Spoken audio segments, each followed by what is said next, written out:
దేవునికి మహిమ కలుగునుగాక. పోయిన వారం దేవుడు ఎవరిని చూపించింది మనకు? అబ్యాతార్. ఏంటండి? అబ్యాతార్. జాగ్రత్త వినండి. అబ్యాతార్ చివరి స్థితి ఏంటంటే, ఇద్దరు కొడుకులు ఉన్నారు దావీదుకి. ఒక మనిషి ఏమో అదోనియా, ఒక మనిషి ఏమో సొలొమోన్. ఇద్దరు కొడుకులే కదా, ఇద్దరిని సమానంగా చూడాలి కదా, ఇద్దరిని ఒకటి రంగ పెట్టాలి కదా. అది కుదరలేదు దావీదుకి. మాట్లాడాలి, అది కుదరలేదు. అబ్యాతారు అదోనియా పక్షాన ఉండడం ఏమన్నా తప్ప? అదోనియా వేరేవాడా? దావీదు కొడుకే కదా, దావీదు వారసుడే కదా, దావీదు రక్తమే కదా. కానీ దేవుడు దాన్ని అంగీకరించలే. అర్థమవుతుందా? కొన్నిసార్లు మీరు మోసపోతున్నారు. మంచిదే కదా, దేవుని కొరకే కదా, ఇదే కదా, అదే కదా అని ఆలోచిస్తున్నాడు. కాదు కాదు కాదు. చాలా జాగ్రత్త. మీరు ఆ వాక్యాన్ని ఆలోచించండి, గమనించండి. చాలా జాగ్రత్త. అందుకే నేను మీతో చాలాసార్లు ఏం చెప్తానంటే, చెప్పింది చెయ్యండి. అర్థం కాకపోతే అడిగి తెలుసుకొని చెయ్యండి అని చాలాసార్లు మీతో చెప్తా నేను.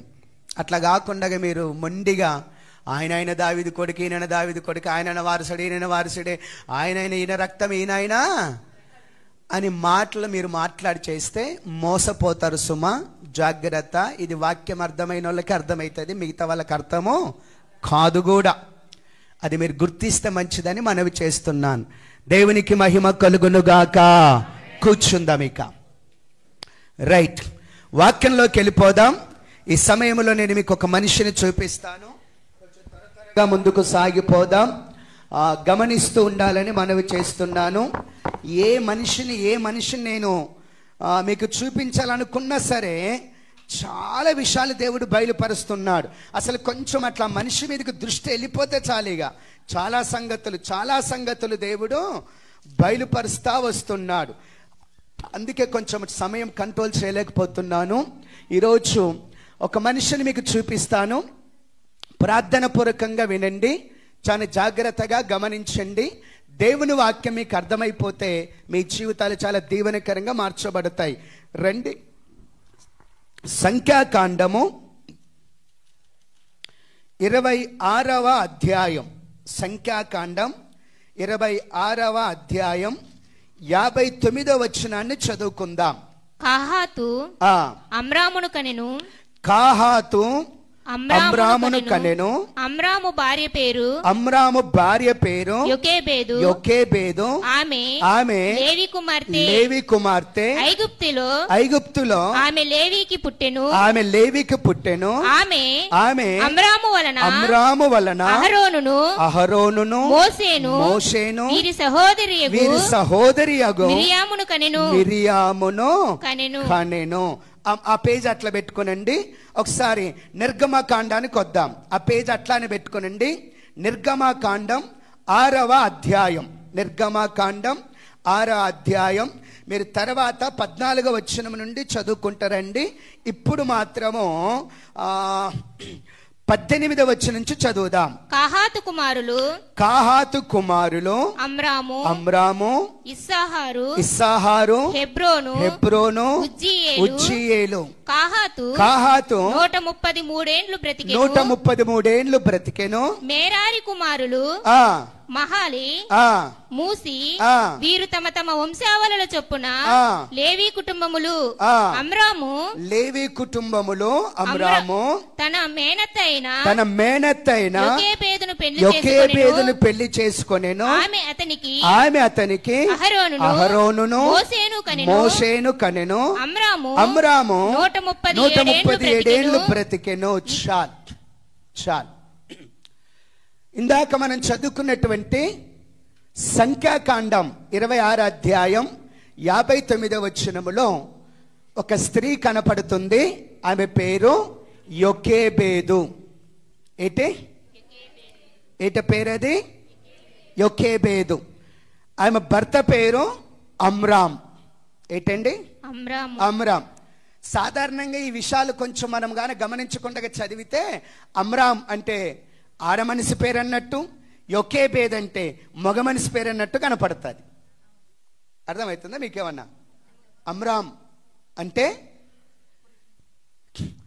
స్త్రీ పేరు అన్నట్టు, యొకేబేద్ అంటే పురుషుని పేరు అన్నట్టు అనపడుతుంది సాధారణంగా వాక్యం అట్లా చదవకపోతే. కానీ అమ్రాము లేవి వంశస్థుడు. అమ్రాము లేవి వంశస్థుడు. అతడంట యొకేబేదు అనేటువంటి స్త్రీని పెళ్లి చేసుకున్నాడు. ఎవరిని? యొకేబేదు అనేటువంటి స్త్రీని పెళ్లి చేసుకున్నాడు. ఈ నిర్గమకాండం 6:20 ఒకసారి రిపీట్ చేయండి మళ్ళా. 20. అమ్రాము తన మేనత్తైన యొకేబేదును పెళ్లి చేసుకున్నాడు. అమ్రాము తన మేనత్తైన యొకేబేదును పెళ్లి చేసుకున్నాను. ఇది కొంచెం విడ్డూరంగా ఉంది కదా మాట. హలో బ్రదర్, పలకండి, కొంచెం స్పందించండి. ఈ మాట కొంచెం విడ్డూరంగా ఉంది కదా. అమ్రాము తన మేనత్త అయిన యొకేబేదును పెళ్లి చేసుకొనెను. ఇశ్రాయేలుల ప్రజలందరిలో ఒక పద్ధతి ఉంది. నా వైపు చూడాలి. వాక్యము, పద్ధతులు, క్రమాలు, దేవుని యొక్క నియమాలు, నిబంధనలు అన్ని జాగ్రత్తగా చూసి ఆలోచిస్తే సత్యం మనకు అర్థమవుతుంది. ఏమర్థమవుతుంది? సత్యం ఏంటో మనకు అర్థమవుతుంది. సాధారణంగా మేనత్తని పెళ్లి ఇట్ట గత అదే ఇది మంచిదిగా అట్లా అనిపిస్తుంది మనకు. కానీ ఇశ్రాయేలుల జనాంగానికి ఒక పద్ధతి ఉంది. ఏంటి ఆ పద్ధతి? అంటే వాళ్ళు పెళ్లి చేసుకుంటే మగపిల్లలైనా ఆడపిల్లలైనా, మగపిల్లలైనా ఆడపిల్లైనా ఇశ్రాయేలుల వంశం వారినే పెళ్లి చేసుకోవాలి. అన్యులను పెళ్లి చేసుకోవడానికి వీలు లేదు. ఒకటి. దీంట్లో ఇంకా కొంచెం లోతైన పద్ధతి ఏంటంటే ఇశ్రాయేలీలు 12 గోత్రాల ప్రజలు. 12 గోత్రాలు. లేవి అనేది ఒక గోత్రం, సిమియోన్ అనేది ఒక గోత్రం, రూబేన్ అనేది ఒక గోత్రం, యూదా అనేది ఒక గోత్రం, ఆసేర్ అనేది ఒక గోత్రం, జబులూన్ అనేది ఒక గోత్రం. అంటే ఇక్కడ ఇంకా లోతైన విషయం ఏంటంటే ఏ గోత్రం వాళ్ళు ఆ గోత్రం వాళ్ళని పెళ్లి చేసుకోవాలి. చెప్పాలి. లేవి గోత్రపు మగపిల్లలు ఉన్నారు అనుకోనండి, లేవి గోత్రపు ఆడపిల్లలనే పెళ్లి చేసుకోవాలి. రూబేను గోత్రం మగపిల్లలు ఉన్నారు అనుకోనండి, రూబేను గోత్రపు ఆడపిల్లలనే పెళ్లి చేసుకోవాలి. ఇది ఇశ్రాయేలులకు దేవుడు పెట్టినటువంటి ఒక పద్ధతి, ఒక కట్టడ. ఏంటంటే ఒక పద్ధతి, ఒక కట్టడ. ఇప్పుడు సాధారణంగా ఇప్పుడు గద్వాల జిల్లాలో కానీ చాలా దాంట్లో కానీ పెళ్లి సమయం అంటే మీ ఇంటి పేరేంటి, మీ ఇంటి పేరేంటి అడుగుతాను. మా ఇంటి పేరు పేరపావు, మా ఇంటి పేరు అంటే మా ఇంటి పేరు ఫలానా, అయితే సరిపోతుంది అనే ఇట్లనే కదా మాట్లాడారు. ఏంటి ఏదో ఒకటి చెప్పండి, ముందుకు వెళ్ళిపోదాము. ఇట్లనే కదా. కానీ ఇశ్రాయేలు పద్ధతులు అట్లుండే. చెప్పండి, ఇశ్రాయేలు పద్ధతులు అట్లుండే. మీకు అర్థం కావడానికి ఒకసారి తీర్సా అనేటువంటి అమ్మాయి గురించి వాక్యం వచ్చింది కదా. తీర్సా అనేటువంటి అమ్మాయి గురించి ఆ రోజు కొంచెం వివరణ ఇచ్చిన, దాన్ని మళ్ళీ మీరు రిపీట్ చేసుకోవచ్చు. ఒకవేళ లేవి గోత్రములున్న పురుషులకు లేవి గోత్రములో స్త్రీలు దొరకకపోతే, లేకపోతే లేవి గోత్రములు ఉన్నటువంటి స్త్రీలకు లేవి గోత్రముల పురుషులు దొరకకపోతే, అప్పుడు వేరే గోత్రం, ఇశ్రాయేలులు మళ్ళీ వేరే గాలు కాదు, వేరే జాతి కాదు, ఇశ్రాయేలు వాళ్ళు మాత్రమే వేరే గోత్రం వాళ్ళని పెళ్లి చేసుకోవచ్చు. తీర్స చేసిన పని ఆ దిన కొన్ని విషయాలు మీకు ఆ రోజు మీకు వివరించిన. దేవునికి మహిమ కలుగునుగాక. హల్లెలూయా.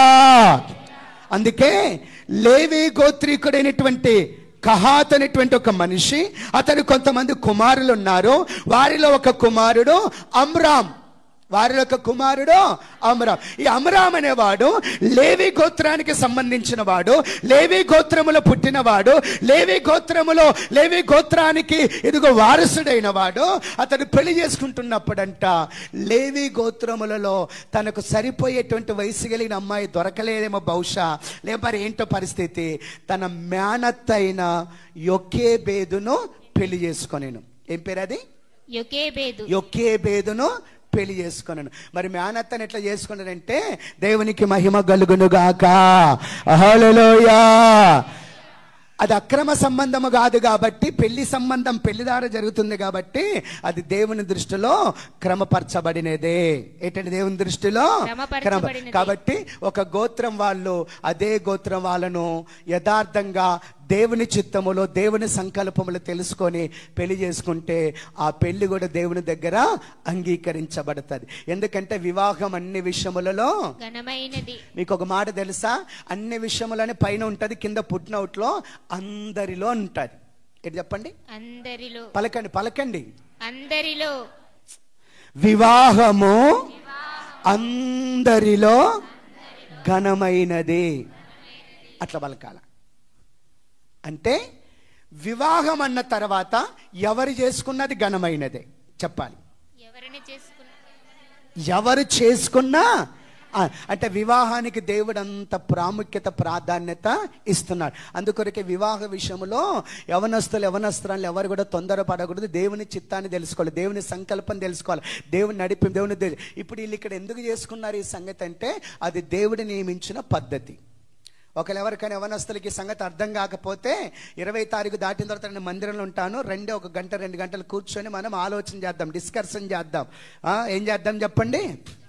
డిస్కషన్ చేద్దాం. దేవునికి మహిమ కలుగునుగాక. హల్లెలూయా. మీకు మీరే ఆలోచన చేసుకోకండి, ఇది కూడా మీకు మీరే తీర్మానం చేసుకోకండి, మీకు మీరే నిర్ణయం చేసుకోకండి, మీకు మీరే ఇక సరే బాగుందిలని అనుకోకండి. అది మిమ్మల్ని నాశనానికి నడిపిస్తుందని జాగ్రత్త పడమని చెప్తున్నాను. దేవునికి మహిమ కలుగునుగాక. రైట్. ఈరోజు మనకు దేవుడు చూపిస్తున్న మనిషి పేరు ఏం పేరంటే యోకేబేదు. చెప్పండి. యోకేబేదు. ఎవరీమా? అమ్రాము భార్య యోకేబేదు. ఏం పేరు చెప్పండి? యోకేబేదు. యోకేబేదు అనగా మోషే తల్లి. చెప్పాలి. మోషే తల్లి. యోకేబేదు అనగా అహరోను తల్లి. చెప్పండి. అహరోను తల్లి. యోకేబేదు అనగా మిరియాము తల్లి. అమ్రాం భార్య అనే దానికంటే కూడా మోషే తల్లి అంటే తొందరగా అర్థమవుతుంది కదా? అర్థమవుతుంది. మాట్లాడారేంటి? అర్థమవుతుంది. అహరోను తల్లి అంటే తొందర అర్థమవుతుంది కదా? మిరియాము తల్లి అంటే తొందర అర్థమవుతుంది కదా? ఈమెను గురించి దేవుడు మీతో కొన్ని విషయాలు చెప్పమంటున్నాడు. నాకు 50 నిమిషాలే టైం ఉంది. కొన్ని సంగతులు అంటే చెప్పుకుంటూ వస్తాను, జాగ్రత్త విందాం.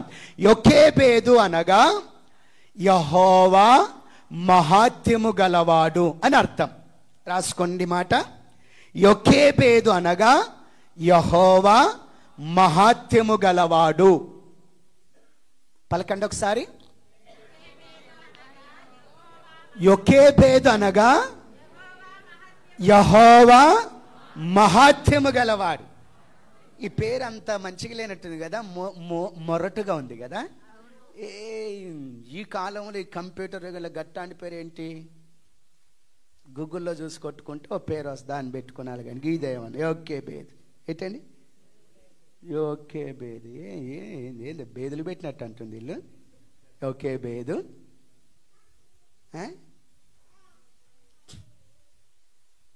యోకేబేదు అంటే యెహోవా మహాత్మ్యము గలవాడు అని అర్థం. ఈ మాట కంటే ఎక్కువైన మాట ఏదన్నా చూద్దాం. యెహోవా మహాత్మ్యము గలవాడు.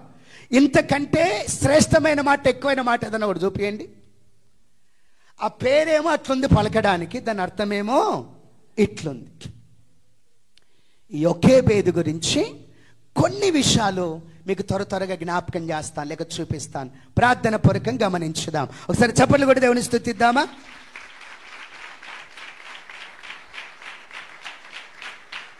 దేవునికి మహిమ కలుగునుగాక. హల్లెలూయా. హల్లెలూయా. రైట్. ఈమెలో ఉన్న కొన్ని లక్షణాలు చూపిస్తూ వస్తాను. రండి. నిర్గమకాండము 1వ అధ్యాయంలోకి వెళ్ళిపోదాం. నిర్గమకాండం 1వ అధ్యాయం 15వ వచనం చదువుకుందాం. మరియు ఐగుప్తి రాజు సిఫ్రా పూయా అను హెబ్రీల మంత్రసానులతో మాట్లాడి ఆగుదాం. ఇక్కడ ఐగుప్తు రాజు అయినటువంటి ఫరో ఒక 2 మంత్రసానులను పిలిచి వారితో కొన్ని విషయాలు చెప్తున్నాడు. జాగ్రత్త వినండి, గమనించండి. కొన్ని విషయాలు చెప్తున్నాడు. ఏమంటున్నాడంటే, ఇదిగో హెబ్రీలు అనేటువంటి మనుషులు మన దేశానికి వచ్చినప్పుడు 70 మంది మాత్రమే వచ్చినారు. ఇప్పుడు చూస్తే వాళ్ళ వంశం పెరిగి కొన్ని లక్షల మంది ప్రజలైనారు. ఏంటండి? కొన్ని లక్షల మంది. రాను రాను ఎట్లుందంటే మన దేశ జనాభానేమో తక్కువైతున్నట్టుగా ఉంది, ఎబ్రీల జనాభానేమో వారి వంశమేమో ఎక్కువైపోతున్నట్టుంది. ఇట్లనే కానీ మనం విడిచిపెట్టే లాస్ట్ వాళ్ళు ఎక్కువైపోయి మనము తక్కువైపోయి మనల్ని అణిచివేసి మన దేశమైనటువంటి ఐగుప్తు దేశాన్ని వాళ్ళు స్వాధీనపరచుకొని ఆక్రమించుకొని వాళ్ళే మన మీద ఏలుబడి చేస్తారు. మనం వాళ్ళ దగ్గర జీతగాండ్లముగా బానిసలుగా పని చేయవలసి వస్తుంది. కాబట్టి ఏం చేద్దామంటే ఎబ్రీల వంశమును ఎదగకుండా చేద్దాం, ఇశ్రాయేలు ప్రజల వంశము అభివృద్ధి కాకుండా చేద్దాం, ఎబ్రీల వంశం ఇశ్రాయేలు ప్రజలు ఇదిగో విస్తరించకుండా చేద్దాం అని చెప్పి ఒక పద్ధతి పెట్టినాడు. ఏం పద్ధతి అంటే, ఇశ్రాయేలు ప్రజలలో ఎబ్రీలలో ఎవరైనా గర్భవతులై వారు కానుపు పీటల మీదకి వచ్చి ఇదిగో ప్రసవించేటప్పుడు మీరు మంత్రసానులుగా వెళ్ళండి, వాళ్ళు ఆడపిల్లలుగాన కంటే బ్రతకనివ్వండి. వారు ప్రసవించినప్పుడు ఆడపిల్లలైతే బ్రతకనివ్వండి, మగపిల్లలైతే కానుపు పీటల మీద మగపిల్లలందరినీ చంపేయండి అని ఐగుప్తు రాజు అయినటువంటి ఫరో ఒక ఖచ్చితమైన ఆజ్ఞ జారీ చేసినాడు. ఏంటండి? ఖచ్చితమైన ఆజ్ఞ జారీ చేసినాడు. అంటే ఆ దినాలు ఏ దినాలు? ఇశ్రాయేలులో ఎవడైనా మగ పిల్లగాడు పుడితే కానుపు పీటల మీదనే వాడు చంపివేయబడే దినాలు, కానుపు పీటల మీద వాడు ఇదిగో హతము చేయబడే దినాలు. అలాంటి ఆజ్ఞ రాజు అయినటువంటి ఫరో జారీ చేసినాడు. దాని బాధ్యత ఇద్దరు మంత్రసానులకు అప్పగించినారు. ఏంటండి? ఇద్దరు మంత్రసానులు. వాళ్ళ పేరు సిఫ్రా పూయ. సిఫ్రా పూయ. దేవునికి మహిమ కలుగునుగాక. హల్లెలూయా. అట్లాంటి పరిస్థితుల్లో వాళ్ళుంటే ఈ మంత్రసానులంట దేవునికి భయపడే అనుభవం గల వాళ్ళంట. ఏ అనుభవం గల వాళ్ళు? దేవునికి భయపడే అనుభవం గల వాళ్ళంట. అందుకొరకు దేవునికి భయపడి కొంచెం పనులు చేస్తూ కొంతమందిని చంపకుండా వదిలేస్తున్నారు. ఈ సంగతి రాజుకు తెలిసింది. ఇదిగో వాళ్ళ ఇంట్లో మగపిల్ల, వీళ్ళ మగపిల్లాడు, వాళ్ళ ఇంట్లో మగపిల్లగాడు ఉన్నాడు, వీళ్ళ ఇంట్లో అంటే వాళ్ళు పిలిచినాడు. పిలిచి ఏంటి నేను చెప్పింది ఏంటి, మీరు చేసేది ఏంటి అన్నట్టుగా నిలదీస్తే ఆ మంత్రసానులు ఒక సాక్ష్యం ఇస్తున్నారు. రండి చదువుకుందాం 19వ వచనం.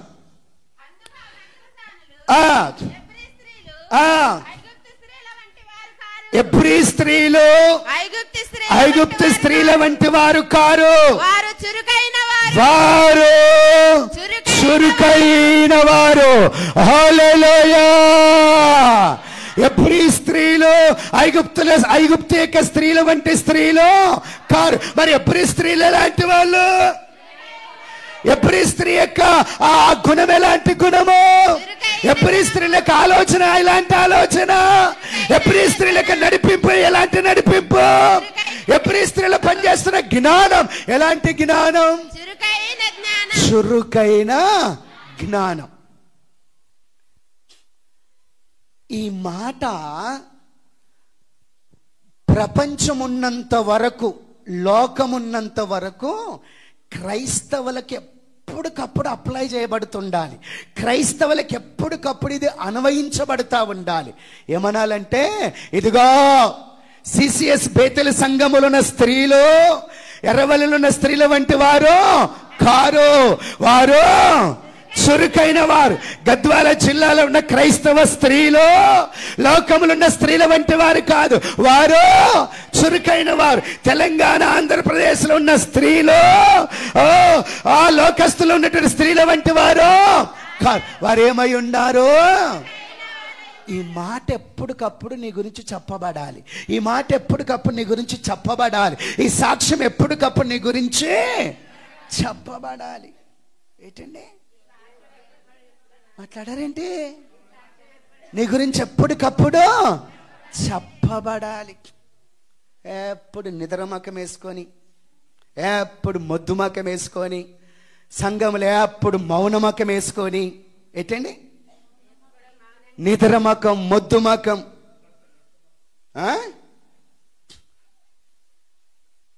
ఉలకలే పలికేది, జవాబిచ్చేది లేదు. ప్రశ్నిస్తే ప్రశ్న వేస్తే జవాబు చెప్పేలేదు, అడిగితే మాట్లాడలేదు, సాక్ష్యానికి సమయం ఇస్తే సాక్ష్యం చెప్పేది లేదు, ప్రార్థనకి సమయం ఇస్తే ప్రార్థన చేసేది లేదు. ఏంటండి ఏసు రక్తం మీ మొఖాలలో పోయ్యా, ఏసు రక్తం మీ నోళ్ళల్లో పోయ్యా. ఎన్నిసార్లు పోయాలా? ఎన్నిసార్లు పోయాలా? రెండు చేతులు ఎత్తుదాం.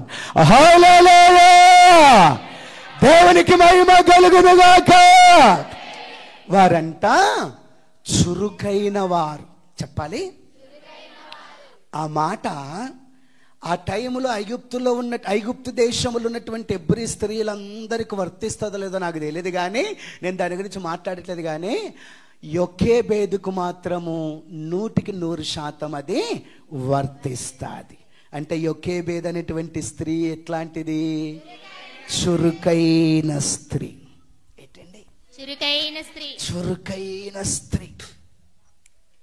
మా నాయన అప్పుడప్పుడు మాట్లాడుతున్నా, నేను చెప్పిన పని చేయకపోతే మనిషి ఎట్లా ఉండాలిరా, అట్టే చురుకుండి అస్తం చూపిస్తే కాదు ఏలు చూపిస్తే అస్తం దిగమింగాల అంటుండే మా నాయన.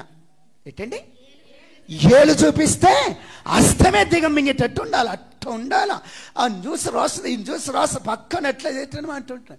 ఈ సిసిఎస్ బేతల సంఘస్థలకు ఎన్నిసార్లు చెప్పిన అర్థం కాదు, ఎన్నిసార్లు. అందుకొరకు ఈ మధ్యన కొంతమందికి చెప్పడమే మానేసినానండి. ఏంటండి? వీళ్ళకి చెప్పడం ఎందుకు లేబ్బా?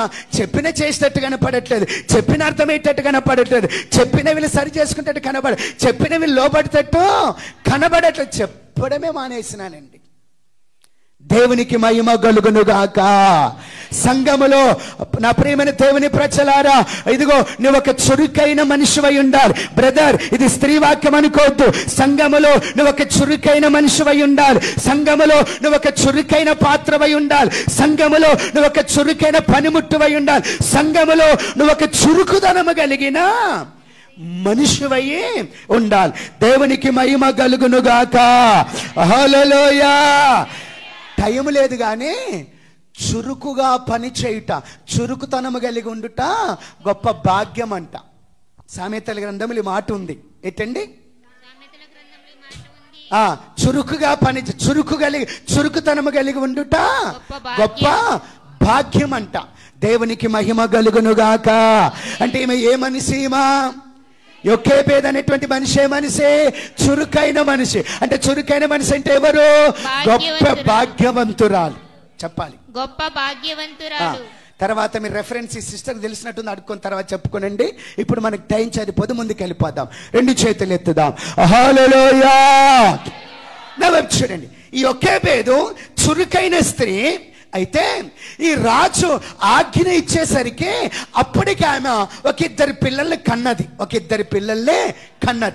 వారిలో అహరోను ఒకడు, మిరియాము ఒకరు, ఇద్దరు పిల్లలు కన్నది. కన్న తర్వాత రాజు ఆజ్ఞ జారీ చేసినాడు. జారీ చేసిన తర్వాత ఈ యొకేబేదంట మరలా గర్భవతి అయి ఉన్నది. 2వ అధ్యాయం 1వ వచనానికి వద్దాం.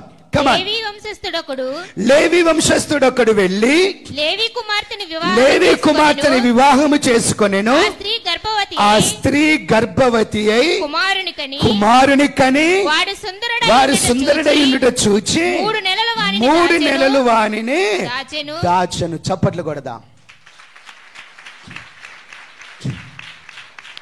దేవునికి మహిమ కలుగునుగాక.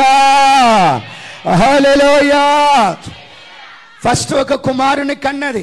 అప్పుడు ఈ సమస్య లేదు, అప్పుడు ఈ ఆజ్ఞ లేదు, అప్పుడు ఈ పద్ధతి లేదు. తర్వాత ఇంకో కుమార్తెని కన్నది. ఇదిగో అప్పుడు ఈ సమస్యలు, ఆజ్ఞ లేదు. ఈ పరిస్థితి, ఇరుకు మార్గము పరిస్థితిలో లేవు. ఎప్పుడైతే రాజు అయినటువంటి ఫరో, ఐగుప్తు దేశపు రాజైన ఫరో ఆజ్ఞ జారీ చేసినాడో అప్పుడు వీళ్ళిద్దరు అమ్రాము, యొకేబేద్ ఇద్దరు భార్య భర్తలు కలిసి కాపురం చేస్తుండగా ఆమె 3వసారి గర్భవతి అయినది. ఏంటండి? ఈమె 3వసారి గర్భవతి అయ్యేసరికి ఆ దేశంలో ఏమని ఆజ్ఞ ఉంది? ఎబ్రీ స్త్రీలలో ఎవరైనా సరే మగబిడ్డనుగాన ప్రసవిస్తే కానుపు పీటల మీద వాని మెడని విరిచి వాని గొంతు విసికి చంపేయాలి అనే ఆజ్ఞ జారీ చేయబడ్డది. అలాంటి టైంలో ఈమె గర్భవతి అయినది. చెప్పాలి, అలాంటి టైంలో ఈమె గర్భవతి అయినది. అనుకూలమైన సమయంలో గర్భవతి అయిందా? కాదు. అనుకూలమైన సమయంలో ప్రసవించిందా? అనుకూలమైన సమయంలో కుమారుని కన్నదా? లేదు. అంత వ్యతిరేకమైన సమయం చెప్పాలి. అంతా వ్యతిరేకమైన సమయం. ప్రతిది కూడా వ్యతిరేకమైన స్థితి. ఏంటండి? ప్రతిది కూడా వ్యతిరేకమైన స్థితి. చాలా మంది ఎట్లా ఆలోచిస్తారంటే, ఇది బాగుంటే ఇట్లుంటుంటే, అది ఇట్లంటుంటే, ఇది ఇట్లా ఉంటే ఇట్లా ఉంటే, నేను ఇంకా అట్లా వెళ్ళిపోతాను, ఇట్లా ఆలోచిస్తారు ఎప్పుడు కూడా.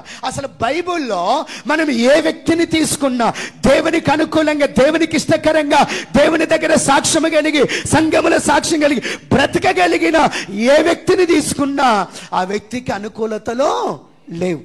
చెప్పాలి. ఆ వ్యక్తికి అనుకూలతలు లేవు. వీళ్ళకి మాత్రం అనుకూలతలు కావాలంట. ఏం కావాలి చెప్పండి? అనుకూలత. అయితే ఈ యోకేబేద్ అనేటువంటి ఈమె, ఈ స్త్రీ ప్రతికూలమైన పరిస్థితులలో మూడవసారి గర్భవతి అయి కుమారుణ్ణి కన్నది. కానీ కుమారుని చూసుకుంటే, ఎట్టడి కుమారుని చూసుకుంటే వాడు సుందరమైన వాడై ఉన్నాడంట. ఎట్లున్నాడు చెప్పండి? సుందరమైన వాడై ఉన్నాడు. దేవునికి మహిమ కలుగునుగాక. హల్లెలూయా. అలాగే చూసుకొని 3 నెలలు, ఏంటి 3 నెలలు మాట్లాడాలి. 3 నెలలు తన కుమారుణ్ణి ఎవ్వరి కంటబడకుండా దాచిపెట్టింది. మంత్రసానుల కంటబడకుండా దాచిపెట్టింది. పక్కింటుల కంటబడకుండా దాచిపెట్టింది. ఇదిగో ఆ సైన్యం, ఐగుప్తు దేశం ఇక సైన్యం ఉంటది కదా, ఆ సైనికుల కంటబడకుండా దాచిపెట్టింది. తర్వాత రాజు ప్రతినిధులు అప్పుడప్పుడు దేశంలో తిరుగుతుంటారు కదా, వారి కంటబడకుండా దాచిపెట్టింది. రాజు కంటబడకుండా దాచిపెట్టబడింది. టోటల్గా ఒక మాట ఏంటంటే, శత్రువు యొక్క కంటబడకుండా తన కుమారుణ్ణి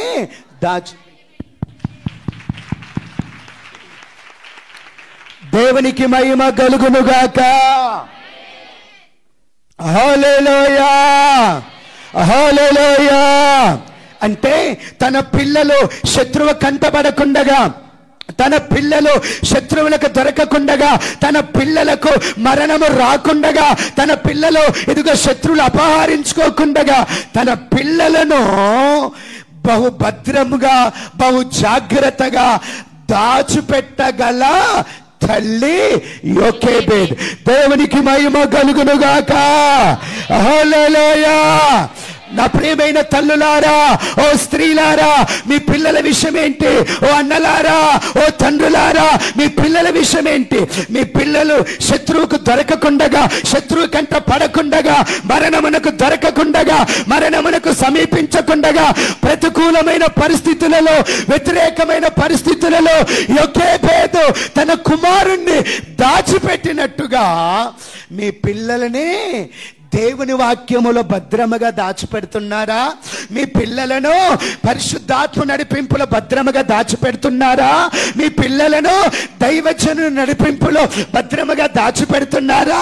మీ పిల్లలను యేసుక్రీస్తు యొక్క రక్తం అనే కోటగోడలో భద్రముగా దాచిపెడుతున్నారా? ఏమైనా అర్థమవుతుందా? ఏమైనా అర్థమవుతుందా? దాచిపెడుతున్నారా మీ పిల్లల్ని? ఏరా అబ్బాయిని తీసుకురాలి, ఏమైనా ఎంత చెప్పినట్లేనా? ఇక అట్లా ఫ్రెండ్స్ కొరకు పోయినంట, క్రికెట్ కొరకు పోయినంట, ఏదో సినిమా ఏదేది రిమోట్ చూస్తాను ఇట్లనే చెప్తారు చాలామంది. ఏంటంటే ఇట్లనే చాలామంది చెప్తారు. మీ పిల్లలు చెడిపోవడానికి కారణం మీరే, మీ పిల్లలు బాగుపడడానికి కారణం మీరే, మీ పిల్లలు నాశనానికి వెళ్ళడానికి కారణం మీరే, మీ పిల్లలు పరలోకం వెళ్ళడానికి కారణము మీరే. యోకేబేదు చాలా శ్రేష్టమైన తల్లి. ఏంటి మాట్లాడాలండి? చాలా శ్రేష్టమైన తల్లి. రాజుకి ఎంతమంది సిబ్బంది ఉంటారండి? ఆ గ్రామంలో ఎంతమంది అధికారులు ఉంటారండి? ఎంతమంది ప్రజలు ఉంటారండి? వారికి దొరకకుండగా, వారి కంట పడకుండగా, వారికి చిక్కకుండగా తన కుమారుని ఏం చేసిందంట? దాచిపెట్టింది. 3 నెలలు దాచిపెట్టింది. 2 చేతులు ఎత్తుదాం. హల్లెలూయా. తల్లులారా, మీ పిల్లల విషయంలో జాగ్రత్త. తండ్రులారా, మీ పిల్లల విషయంలో జాగ్రత్త. మీ పిల్లల్ని దాచిపెట్టే అనుభవం మీకు లేకపోతే మీ చేతులారా మీ పిల్లల్ని మీరే నాశనానికి అప్పగిస్తున్నారని వాక్యములో చాలా చాట్ల రెఫరెన్స్లు ఉన్నాయండి. అవి గుర్తు చేయడం ఇప్పుడు కుదరదండి. దేవునికి మహిమ కలుగునుగాక. హల్లెలూయా, హల్లెలూయా. ఆ తర్వాత కొంచెం ముందుకు వెళ్ళిపోదాం. చూడండి, అలాగ 3 నెలలు దాచిపెట్టిన తర్వాత ఇక దాయడం కష్టమవుతుందేమని చెప్పేసి ఆమె ఒక ఆలోచన చేసింది. ఏంటంటే ఆమె ఒక ఆలోచన. రండి చదువుకుందాం.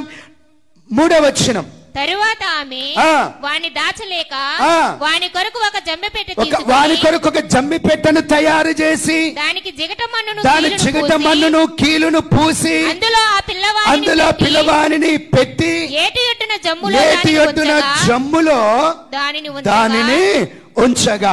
2 చేతులు ఎత్తుదాం. హల్లెలూయా, హల్లెలూయా.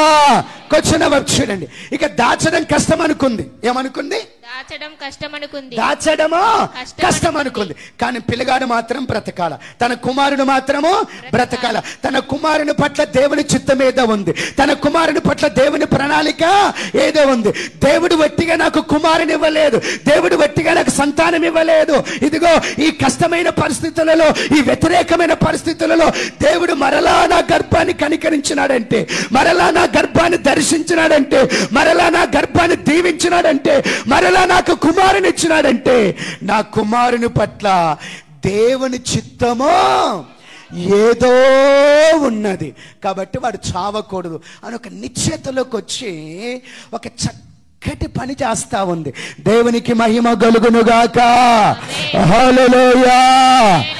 నా ప్రియమైన తల్లిదండ్రులారా, మీ పిల్లల పట్ల దేవుని చిత్తం ఏదో ఉంది, మీ పిల్లల పట్ల దేవుని చిత్తం ఏదో ఉంది. దాన్ని పక్కకు పెట్టి మీరు ఆలోచిస్తున్నారు, మీ పిల్లలు ఆలోచిస్తున్నారు. అందుకే అది మీకు మంచిది కాదని చెప్తా వస్తున్నాను. లోబడడానికి మీకు చాతనైతే, లోబడడానికి మీ పిల్లలకి చాతనైతే భవిష్యత్తులో ఉన్నతమైన పొజిషన్లో మీరు ఉంటారని జ్ఞాపకం చేస్తున్నాను. నా వైపు చూడండి.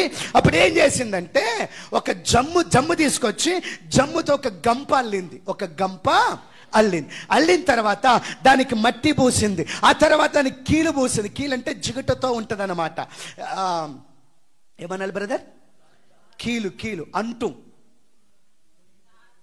అంటే రంధ్రాలు ఏమి లేకుండా అది కవర్ చేస్తుంది అన్నమాట. కవర్ చేస్తుంది. ఒక కీలు అనేటువంటిది ఒక పదార్థం. అట్లాగా ఒక బంక లాంటిది, ఒక బంకల్ పూసి ఆ జమ్ము యొక్క గంపకు పూసి దాన్ని తీసుకెళ్ళి ఆ పిల్లగాన్ని ఆ జమ్ము పెట్టెలో, ఆ గంపలో పెట్టేసిన తర్వాత ఆ దేశంలో కొన్ని నదులు ఉన్నాయి. ఆ నదులలో ఒక నది, ఆ నది దగ్గర ఆ జమ్ము ఉంటుంది చూడండి, నదిలో జమ్ము ఉంటుంది కదండి, ఆ జమ్ము చాటున అట్లాగా పెట్టేసింది. నా వైపు చూడాలి. జమ్ము చాటున అట్లాగా పెట్టేసి ఏమంటదంటే అక్కడ నుంచి ఆమె పక్కకు వచ్చేసింది, ఇంటికి వచ్చేసింది. ఎక్కడికి వచ్చింది? ఇంటికి వచ్చిన తర్వాత ఆ జమ్ము పెట్ట అక్కడ ఉన్నది, ఆ నదిలో. ఆ జమ్ము పెట్ట నదిలో ఉన్నది. ఆ నదిలో జమ్ము ఉన్నది కదండి, ఆ జమ్ము మధ్యన అట్లా ఉన్నది అనమాట. అట్లా తట్టుకొని అట్లా ఇరకబడ్డట్టుగా ఉన్నది. ఆమె ఇంటికి వెళ్ళిపోతే తన కుమార్తె మిరియాం, ఏం పేరు? మిరియాము. మాట్లాడడానికి వచ్చి గట్టిగా మిరియాం.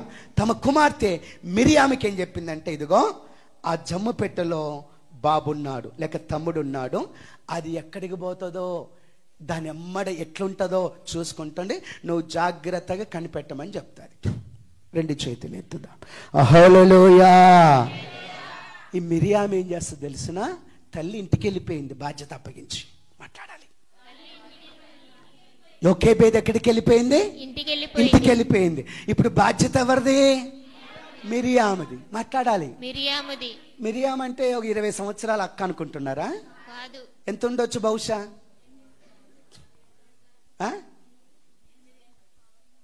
ఎంత ఉండొచ్చు బహుశా? మీరు చెప్పకపోతే ఎట్లా రగ్గీలు చెప్పకపోతే ఒకళ్ళు ఏమన్నా కొద్దిగా మర్చిపోయి మీరు చెప్పకపోతారా? మీకు పిల్లలు ఎన్ని సంవత్సరాల కోసం పిల్లలకి అంటున్నారా?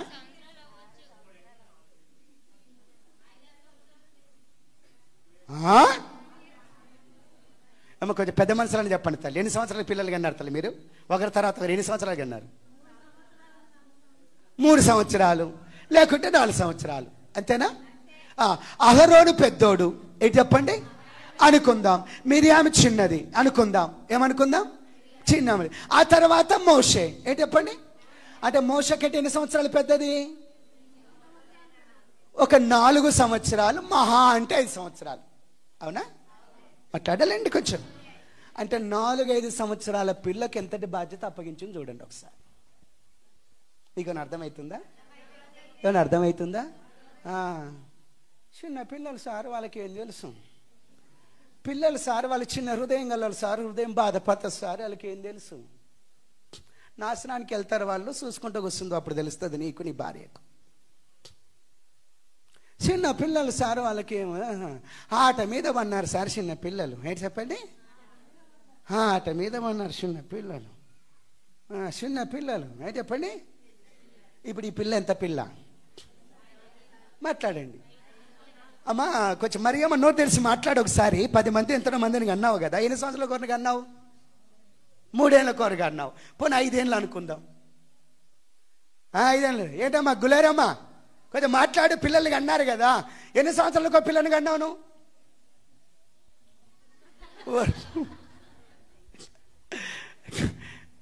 దేవునికి మహిమ కలుగునుగాక. 3 ఏళ్ళు అనుకుందాం. ఏమనుకుందాం? పోనీ 4 ఏళ్ళు అనుకుందాం. పోనీ 5 అనుకుందాం. ఏమండి? 5 సంవత్సరాలు అనుకున్నాం. అంటే 5 సంవత్సరాల అమ్మాయి 5 సంవత్సరాల పిల్లకు ఎంత బాధ్యత అప్పగించింది? మాట్లాడాలండి. ఒకసారి దేవుడు కయ్యను పట్టుకొని, కయ్యనా నీ తమ్ముడైన ఏబేలు ఎక్కడంటే ఈ దౌర్భాగ్యుడు అంటాడు, ఈ దేశదిమ్మరు అంటాడు కయ్యను. వాడు అంటాడు, ఆ గాడిద, ఏం దేవా, ఏం ప్రభువా, నా తమ్మునికి ఏమన్నా నేను కావలి వాడనా? మతి ఉందా వానికి? ఏమన్నా మతి లేదు. మతి ఉందా వానికి? ఏమన్నా? ఇప్పుడు అమ్మాయి వయసు ఎంత? 5 సంవత్సరాలు. ఇప్పుడు మోషేకి ఏం చేస్తుంది అమ్మాయి? మోషే జమ్మిపెట్టకి ఏం చేస్తుంది అమ్మాయి? మోషే ప్రాణానికి ఏం చేస్తుంది అమ్మాయి? కావలి కాస్తుంది. ఎంత వయసు? 5 ఏళ్ళు. ఆ 5 ఏళ్ళ అమ్మాయి 4 ఏళ్ళ అమ్మాయి కావలి కాస్తే వాడు ఇంత పొడిగింతలా ఇంత ఎత్తైనాడు దున్నపోతులాగా. ఎవడాడు? కయ్యేను. వాడు అంటాడు, నా తమ్మునికి ఏమన్నా నేను. ఇప్పుడు మిరియాము తన తమ్మునికి కావలి గారు లేదా? మిరియాము తన తమ్ముని ప్రాణానికి కావలికెత్తగలేదా? హలో, నా వైపు చూడు. సంఘములో ప్రతి మనిషికి నువ్వు కావలి గాయాలి. సంఘములో ప్రతి మనిషికి నీవు ప్రతి మనిషికి నీవే కావలి దానవు. ప్రతి మనిషికి నీవే కావలోడవు. అయితే జీతం ఈయనకి నా దగ్గర డబ్బులు లేవు కానీ ఏసై ఇస్తాడు, తర్వాత పరలోకం ఇస్తాడు. నీవే కావలి దానవు, కావలోడవు. ఏంటి? కావలిగానికి శాత కాదు కానీ ఏంటి మాట్లాడరేంటి? దేవునికి మహిమ కలుగునుగాక. నా వైపు చూడండి. ఈ 5 సంవత్సరాల అమ్మాయి ఏంటండి? 5. ఒకవేళ మీకు అర్థం కాకపోతే అంటే ఇట్లా మీరు లెక్కలేసుకుంటే చూడండి, ఎట్లయినా సరే ఇంచుమించు కొంచెం అట్టి వస్తుంది. ఈ 5 సంవత్సరాల అమ్మాయి ఆ జమ్ముపెట్ట కావలి కాసే స్థితిలోకి ఎట్లా వచ్చాయి? ఆ మనిషి ఎక్కడికి వెళ్తాడు చూడండి, కావలి స్థితిలోకి ఎట్లా వచ్చాయి? అతని ప్రాణము కొరకు కావలి కాసే స్థితిలోకి ఎట్లా వచ్చిందంటే, తన తల్లి అయిన యొకేబేదు తనను ఒక కావలి మనిషిగా సిద్ధపరిచి, తన తమ్మునికి, తన కుటుంబానికి, తన తమ్ముని ప్రాణానికి ఒక కావలి కాసే మనిషిగా సిద్ధపరిచింది. 5 సంవత్సరాల అమ్మాయిని సిద్ధపరిచింది. ఒకవేళ గిట్లా లెక్కేద్దామా? మాట వరుసకు లెక్కేద్దాం. ముందే మిరియాం పుట్టింది అనుకుందాం. 3 సంవత్సరాలకు అహరోను పుట్టినాడు అనుకుందాం. 3 సంవత్సరాలకు మోషే. అట్లా లెక్కేస్తే కూడా 6 సంవత్సరాలే. అంతేనా? అంతేనా? మరి ఇంత చిన్న వయసులో అంత పెద్ద బాధ్యత, ఇంత చిన్న వయసులో అంత పెద్ద జాగ్రత్త, ఇంత చిన్న వయసులో అంత పెద్ద ఆలోచన, ఇంత చిన్న వయసులో తన తమ్ముని ప్రాణమునకే కావలి కత్తగా తెగింపు, త్యాగం ఎక్కడి నుంచి వచ్చిందంటే తల్లి నేర్పించింది. తల్లిలో నుంచి వచ్చింది. అర్థమవుతుందా? అర్థమవుతుంది. మీ పిల్లలకి ఏం నేర్పిస్తున్నారు? ఏం నేర్పిస్తున్నారన్న మీ పిల్లలకి? మీ పిల్లలకి ఏం నేర్పిస్తున్నారు? ఎవరికైనా పిల్లలు కాని వాళ్ళు ఎవరైనా ఉంటే ఈ లక్షణాలు తీసుకొని, అయ్యా యొకేబేదులాగా నువ్వు నాకు పిల్లల్ని ఇస్తే నా పిల్లల్ని అట్లా భద్రపరచుకుంటానయ్యా అని దేవుని దగ్గర తీర్మానం చేసుకొని మొక్కుబడి చేసుకొని అడగండి పిల్లల్ని. మీకు ఎవరికైనా పిల్లలు కావాలంటే యొకేబేదులాగా, అయ్యా నా పిల్లలు కావలి కాసే స్థితిని, బాధ్యతను నేను నేర్పించుకుంటూ పెంచుతానయ్యా, కాబట్టి నువ్వు నాకు పిల్లల్ని ప్రభా, నా పిల్లల్ని అట్లా సమర్పణ చేస్తా ప్రభా అని అడగండి. ఇంకెవరైనా పిల్లలు కావాల్సిన వాళ్ళు ఉంటే 2 చేతులు ఎత్తుదాం. దేవునికి మహిమ కలుగును గాక. హల్లెలూయా. నా వైపు చూడాలి. ఇలాగా మిరియాము కొంచెం చాటున ఎక్కడో పొదలో ఉన్నది, ఇదిగో ఆ యొక్క జమ్మి పెట్ట అక్కడున్నది, చూస్తా ఉంది. ఈ లోపల రాజైన ఫరో కుమార్తె తన చెలికత్తల్ని తీసుకొని ఆ నదిలో స్నానం చేయడానికి వచ్చింది. ఏంటండి? స్నానం చేయడానికి వచ్చింది. ఆ నదిలో స్నానం చేయడానికి వచ్చి తాను తన చెలికత్తలందరూ స్నానం చేస్తా ఉంటే, ఆ నీళ్లు కదులుతా ఉంటే, అందరు దాంట్లో దుంకులాడుతా ఉంటే, ఈత కొడతా ఉంటే, స్నానం చేస్తా ఉంటే, ఆ నీళ్లు కదులుతా ఉంటే ఆ జమ్మి పెట్ట కొంచెం అట్ట కదిలి అట్లా ముందుకు వస్తా ఉంది. అందరూ ఏంటో అంటున్నారు. ఆ రాణి కదా, రాజు బిడ్డ కదా, తీసుకురమ్మని చెప్తే అది తెరిచి చూస్తే అందులో ఒక సుందరమైన బాలుడు, ఒక చక్కటి బాలుడు. ఇది చూసుకుంటా ఎవరైనంటే ఎబ్రీలో ఎవరో పిల్లలు అయి ఉంటారు అన్నట్టు వాళ్ళు మాట్లాడుకుంటున్నారు. చెప్పండి, అవి చూడాలి. ఈ మిరియాము చాటున చూస్తూ వాళ్ళ మాటలన్నీ గమనిస్తూ వాళ్ళ సంగతులు తెలుసుకొని టకామని దేవుని దగ్గర నుంచి ఒక నడిపింపు, ఒక ఆలోచన వచ్చి, యువరాణి గారు, ఈ బాబుని మీరు పెంచుకునే ఆలోచనలు ఉన్నట్టున్నారు, ఈ బాబుని మీరు కుమారునిగా స్వీకరించే ఆలోచన ఉన్నట్టున్నారు. ఈ బాబుని పెంచడానికి ఎబ్రీ స్త్రీలలో నుండి ఎవరినైనా ఒక దానిని దాదిగా తీసుకురమ్మంటావా అని అడుగుతుంది. ఎవరు? మిరియాం. ఏంటి? ఇప్పుడు ఆమె కనలేదు కదా, కుమారునిగా స్వీకరిస్తుంది, దత్తత తీసుకుంటుంది, అంగీకరిస్తుంది, కానీ కనలేదు కదా, పాలిచ్చి పెంచలేదు కదా, చిన్న పిల్లలు పెంచే అనుభవం లేదు కదా, చంటి పిల్లలు పెంచే అనుభవం లేదు కదా. ఈ సంగతి మిరియాముకి అర్థమైందండి. ఎన్ని సంవత్సరాలు ఈ అమ్మాయిది? 5 సంవత్సరాలు. ఎన్ని సంవత్సరాలు? 5 సంవత్సరాలు. ఈ సంగతి ఈ అమ్మాయికి అర్థమైంది. CCS బేతల సంఘస్థులకు 100 సార్లు చెప్తే ఇట్ట ఉండండి, ఇట్ట చేయండి, ఇట్ట మాట్లాడండి, వీళ్ళకి అర్థమే కాదు.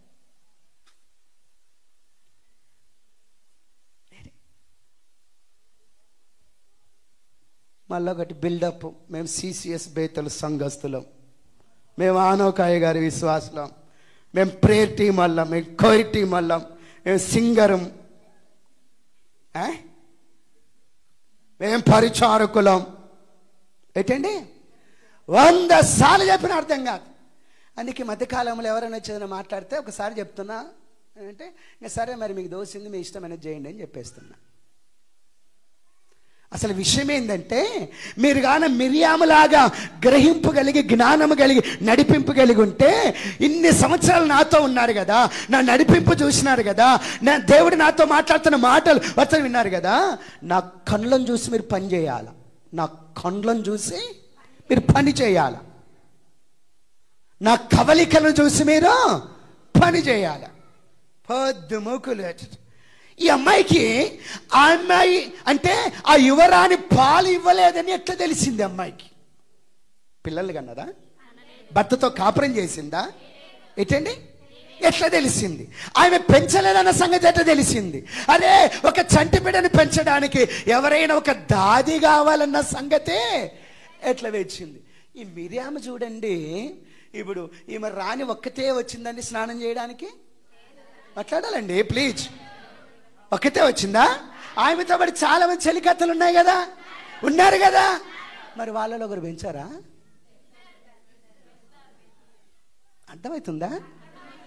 ఇది మిరియాములో ఉన్న టాలెంట్, మిరియాములో ఉన్న కృప, మిరియాములో ఉన్న అభిషేకం, మిరియాములో ఉన్న ఆత్మ నడిపింపు, మిరియాములో ఉన్న ఆత్మ జ్ఞానం. ఎన్ని సంవత్సరాల వయసు? 5 లేక 6 మహా అంటే 7 అనుకోనండి. ఏంటండి? గాయమ ఎవరో ఒక తల్లి ఉంది, గాడి అన్నో 2 పిల్లలు. వానికి 12 సంవత్సరాలు వచ్చినా కూడా ఈమె తల్లి కలిపి తినబెడుతుందంట వానికి. ఏంటండి? ఏమి గారాబమో ఏమి అతి తెలివి నాకు అర్థమే కాలే. 12 సంవత్సరాలు వస్తే కూడా వానికి కలిపి తినబెడుతుందంట. ఈరోజు లేదు, చర్చిలో ఉండింటే బాగుండే. 2 చేతులు ఎత్తుదాం. హల్లెలూయా. ఈ మిరియాము వెళ్ళి, ఇదిగో ఈ బాబును పెంచడానికి, ఈ బాబును పోషించడానికి, ఈ బాబుకు పాలివ్వడానికి, ఈ బాబును చూసుకోవడానికి హెబ్రీ స్త్రీలలో నుండి ఒక దాదిని తీసుకురమ్మంటావా అని అడిగితే ఆ రానంటది కదా, తీసుకురమ్మంటది. చెప్పండి. మీరాం డైరెక్ట్గా వెళ్ళిపోతుంది ఎవరి దగ్గరికి? వాళ్ళ అమ్మ దగ్గరికి. వాళ్ళ అమ్మ దగ్గరికి. ఎవరి దగ్గరికి? సంగతి ఇది.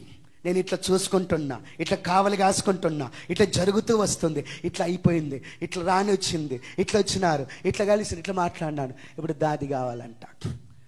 నేను నీ బిడ్డనన్న సంగతి వాళ్ళకి తెలియదు, నువ్వు నా తల్లి అన్న సంగతి వాళ్ళకి, నేను నా తల్లి అన్న సంగతి నేను చెప్పను, నా బిడ్డన సంగతి నువ్వు దాదిలాగా వచ్చేయి. నీవు దాదిలాగా వచ్చేయి. మాట్లాడర్రా బాబా, నీవు దాదిలాగా వచ్చేయి. ఒరే 6 సంవత్సరాల పిల్ల 3 పిల్లల తల్లికి బోధ చేస్తుందిరా. 6 సంవత్సరాల పిల్ల 3 పిల్లల తల్లికి బోధ చేస్తుంది. ఎట్లా పెంచింది యోకేబేదు తన బిడ్డని, ఎట్లా నూరు పోసింది, ఎట్లా నేర్పించింది తన బిడ్డలకు. ఏమైనా అర్థమవుతుందా? అర్థమవుతుంది. వీళ్ళు మీరు సీరియస్గా చూస్తున్నారా? అది స్త్రీల సంబంధం వాక్యం కదా, మాకేం సంబంధం అని సీరియస్ చూస్తున్నారా? లేకుంటే మీకు ఏమైనా అర్థమవుతుందా? అర్థమవుతుందా? 6 సంవత్సరాల అమ్మాయి 3 పిల్లల తల్లికి బోధ చేస్తుంది, సజెషన్ చేస్తుంది, సలహాలు ఇస్తుంది. నువ్వు ఇట్లనే చేయి, ఇట్లనే ప్రవర్తించు, గిట్లనే చెప్పు, గిట్లనే పెంచు, గిట్లనే చూడు, వాళ్ళ ముందు గిట్లా మాట్లాడాలి చూడని చెప్పుకొని తీసుకొని వచ్చింది. ఏం చెప్పండి? ఇదిగో యువరాణి, ఎవ్వరి స్త్రీలలో ఎవరో ఈమె ఒక ఆయమా, ఈ బాబుని నీకు పెంచి పెద్దగా చేసి నీ కుమారుని తీర్చిద్దడానికి దాదిగా పెట్టుకో అని చెప్పేసి తీసుకొచ్చి తన తల్లిని వాళ్ళ అమ్మని తీసుకొచ్చి దాదిగా పెట్టేసి.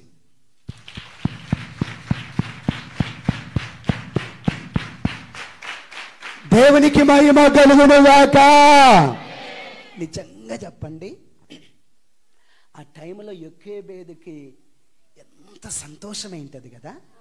తన బిడ్డ ప్రవర్తించిన విధానం, తన బిడ్డ కావలి కాసిన విధానం, తన బిడ్డ ఆ చూసుకున్న విధానం, తన బిడ్డ రాణికి పరిచయం చేసుకున్న విధానం, రాణితో మాట్లాడిన విధానం, మరలా వచ్చి తననే ఒక దాదిగా తీసుకొచ్చి తన కొడుకు దగ్గర పెట్టిన విధానం, ఇదంతా తన బిడ్డకు నేర్పించినట్టు చేసి ఎంత సంతోషపడి ఉంటుంది, ఎంత ఆనందించింటుంది, ఎంత పట్టుకొని ఏడిచింటుంది కదా.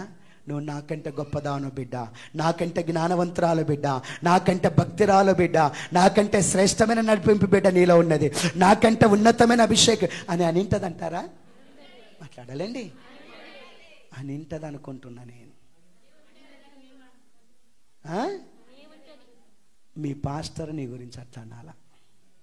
నువ్వు నిజంగా ఆత్మీయమైన బిడ్డవైతే దైవజనుడు అట్లా అనాలి నీ గురించి, దైవజనుడు అట్లా చెప్పాలి నీ గురించి.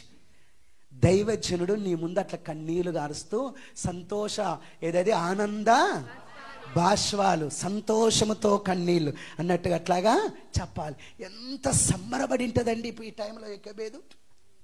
మాట్లాడండి. చాలా సంబరపడి ఉంటుంది. అసలు వాస్తవానికి విషయం ఏంటి? ఆమె కానుపు పీటల మీద కానుపైన వెంటనే చంపబడాలి కదా, కొడుకు చంపబడాలి. 3 నెలలు భద్రపరిచింది కదా, ఇక చాతగాక జమ్ము పెట్ట తెచ్చింది కదా, ఇట్లా చేసింది కదా, ఆయన ఇంకా చంపబడలేదు కదా, ఇట్లా చేసింది రాని ఇట్లా. ఇప్పుడు మళ్ళీ తీసుకుపోయి తన బిడ్డ ఎవరికి పెట్టినాడు?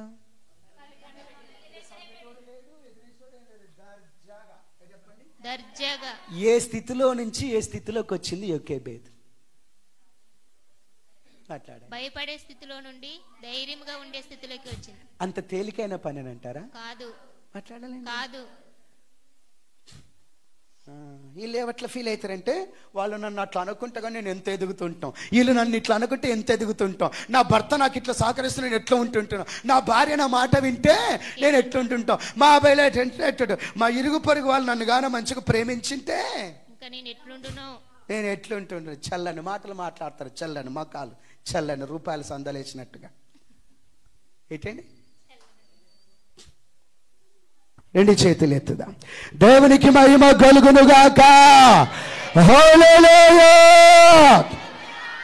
ఏ విధానములో చూసినా ప్రతికూలతనే, అనుకూలత లేదు. ఏ పద్ధతులు చూసినా వ్యతిరేకతనే, అనుకూలత లేదు. ఏ స్థితిలో చూసినా ప్రతికూలమైన పరిస్థితులు, వ్యతిరేకమైన పరిస్థితులు. అయినప్పటికీ యొకేబేదు తన పిల్లల్ని అలాగా పెంచుకుంటా వచ్చింది. రెండు చేతులు ఎత్తుదాం. హల్లెలూయా. దేవునికి మహిమ కలుగునుగాక, దేవునికి ఘనత కలుగునుగాక. రైట్, ముగింపులోకి వచ్చేస్తున్నా. నేను వివరణలు ఇవ్వడానికి నేను ముందుకు వెళ్ళట్లేదు, ముగింపులోకి వచ్చేస్తున్నా. ఒకటి, ఆమె చురుకైన స్త్రీ, గొప్ప భాగ్యవంతురాలు. రెండవది, ఆమె శ్రేష్టమైన తల్లి, పిల్లలను సాతానుకు శత్రువు దొరకకుండా భద్రపరచు.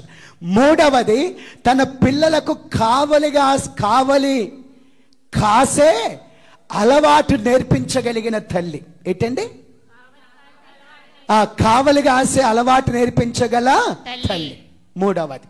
ఇక నాలుగో విషయం ఏంటంటే, చూడండి, మిరియాముకు కాదు యొకేబేదుకు ముగ్గురు పిల్లలు. ఏంటండి?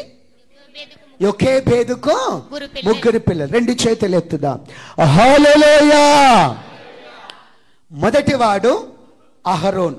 చెప్పాలి, మొదటివాడు అహరోన్. రెండవ వారు మిరియాం. మూడోవాడు మోషే. ఒకసారి దేవుడు మోషేతో మాట్లాడుతూ నువ్వు వెళ్ళు, అహరోను నీకు నోరుగా ఉంటాడు, నీవు అతనికి దేవునిగా ఉంటావు అని చెప్తాడు నిర్గమకాండములోనే. ఎక్కడండి? నిర్గమం. అలాగనే మోషేతో దేవుడు మాట్లాడుతూ నువ్వు వెళ్ళు, ఫరోకు నేను నిన్ను దేవునిగా నియమించినాను, అహరోను నేను ప్రవక్తగా నియమించిన అని చెప్పి దేవుడు మోషేను పంపిస్తాడు. చెప్పాలండి, దేవుడు మోషేను పంపిస్తాడు. పంపించిన తర్వాత మోషే ఫస్ట్ అహరోను కలుసుకుంటాడు. చెప్పండి, అహరోను కలుసుకుంటాడు. నేను ముగించుదామన్నట్టు కొంచెం అట్లా మాట్లాడుకుంటూ వస్తున్నాను. రెఫరెన్స్లోకి వెళ్తే మళ్ళీ నేను ముగించిన నాకు చేత కాదు, కష్టమవుతుంది, లోతుకి వెళ్ళాల్సి వస్తుంది. ఒకసారి రెండు చేతులు ఎత్తుదామా. హల్లెలూయా, హల్లెలూయా. నా వైపు చూడండి. మోషేను దేవుడు ఫరోకి ఎట్లా నియమించినాడు? దేవునిగా. ఎట్లా చెప్పండి? చదవండి ఆ మాట, మీకు నోటి కొద్ది కానీ. 7వ అధ్యాయంకి రండి త్వరగా. 7వ అధ్యాయం మొదటి వచనం. త్వరగా.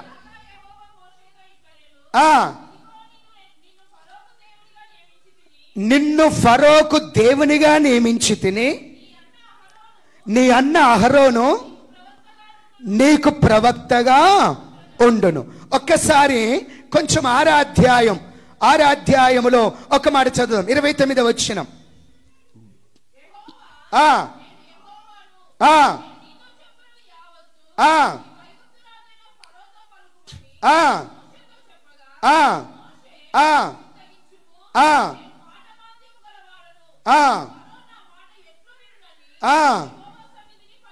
చాలు. దేవునికి మహిమ కలుగునుగాక.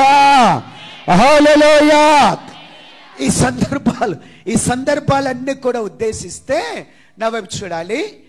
మోషేను ఫరోకు దేవుడు ఎట్లా నియమించినాడు? దేవుడుగా. చెప్పాలండి, దేవుడుగా. ఎట్లా చెప్పండి? తర్వాత అహరోనును ఫరోకు ఎట్లా నియమించినాడు దేవుడు? ప్రవక్తగా. ఏంటి చెప్పండి? ప్రవక్తగా. ఒక్కసారి నిర్గమకాండం 15వ అధ్యాయం, నిర్గమకాండం 15వ అధ్యాయం 20వ వచనం. మరియు అహరోను ఆ సహోదరియు ఆ ప్రవక్తినగు మిరియాము మరియు అహరోను సహోదరియు ప్రవక్తియగు ప్రవక్తియునగు మిరియాము ప్రవక్తినియగు మిరియాము. మిరియాం అంటే మిరియాము ఏమైంది ఇప్పుడు?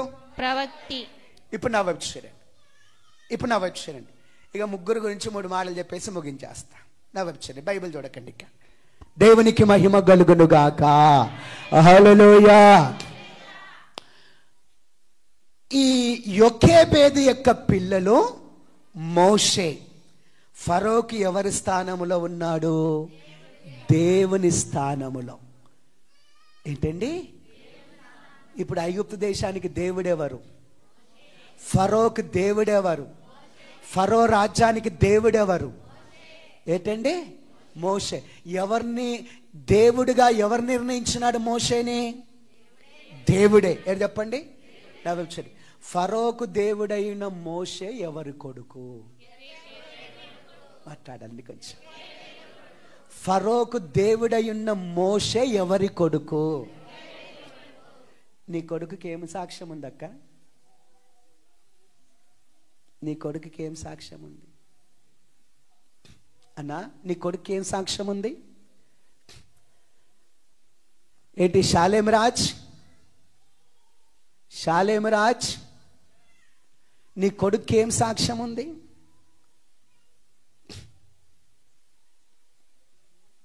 ఏంటి నరేష్ అన్న, నీ కొడుకు ఏం సాక్ష్యం ఉంది?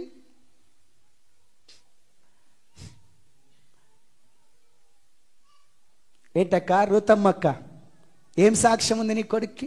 ఓ అన్న నరసింహన్న, నీ కొడుకు ఏం సాక్ష్యం ఉందన్నా?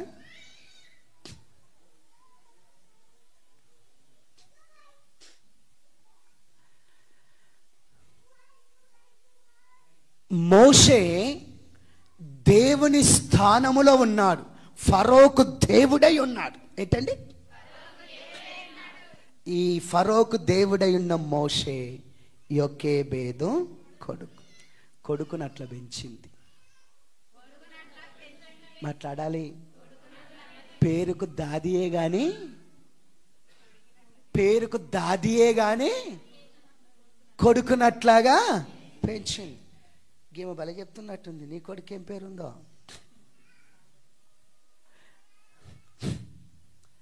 ఏం సాక్ష్యం ఉందో? రైట్. నా వైపు చూడండి.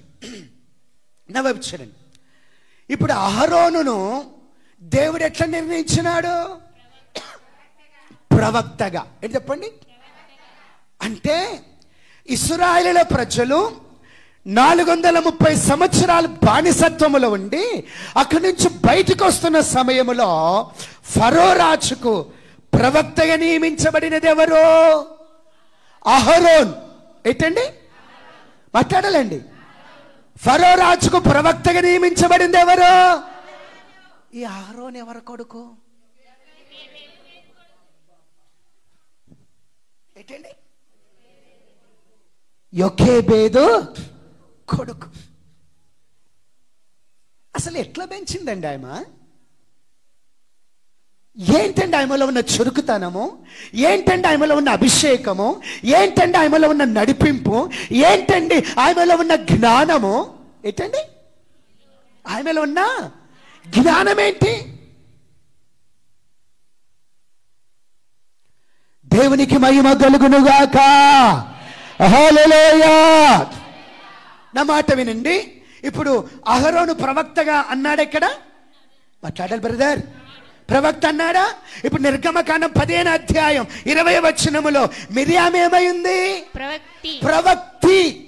ఏంటి మాట్లాడాలండి? ప్రవక్తి. పరిశుద్ధ గ్రంథములో ప్రవక్తలు ఎక్కువగా ఉన్నారు. 97% లేక 99%. ఏంటి చెప్పండి? ప్రవక్తలు. ఎవరు బ్రదర్? ఎవరు సిస్టర్? ప్రవక్తలు. ప్రవక్తిలి. ఏంటది? ప్రవక్తి అంటే స్త్రీలు ప్రవక్తలుగా ఉండేది చాలా తక్కువ. ఏంటండి? చాలా తక్కువ. నా వైపు చూడండి. పరిశుద్ధ గ్రంథమైన బైబిల్లో మొట్టమొదటి ప్రవక్తి పరిశుద్ధ గ్రంథమైన బైబిల్లో మొదటిగా స్త్రీ ప్రవక్తగా లిఖించబడి పిలువబడిన స్త్రీ, ఆమె పేరు మిరియాం. మొదటి ప్రవక్తి ఎవరు? మిరియాము. పరిశుద్ధ గ్రంథములో మొదటిగా ప్రవక్త అని పిలువబడింది ఎవరు? మిరియాము. ప్రవక్తిగా రాయబడింది ఎవరు? మిరియాము. ఎవరు? మిరియాము. ఎవరు? మిరియాము. ఈ మిరియాం ఎవరి బిడ్డ? యోకేబేదు బిడ్డ. అరే బాబు, ఆమె పిల్లల్ని ఇట్లా చేస్తుంటే నాకు బతకాలనిపిస్తలేదురా నన్ను చూసుకుంటే. గిట్టన పిల్లల్ని ఏంటండి, మనం ఏమో చదివితే చాలు, ర్యాంక్ వస్తే చాలు, స్కూల్కి వెళ్తే చాలు, ఏంటండి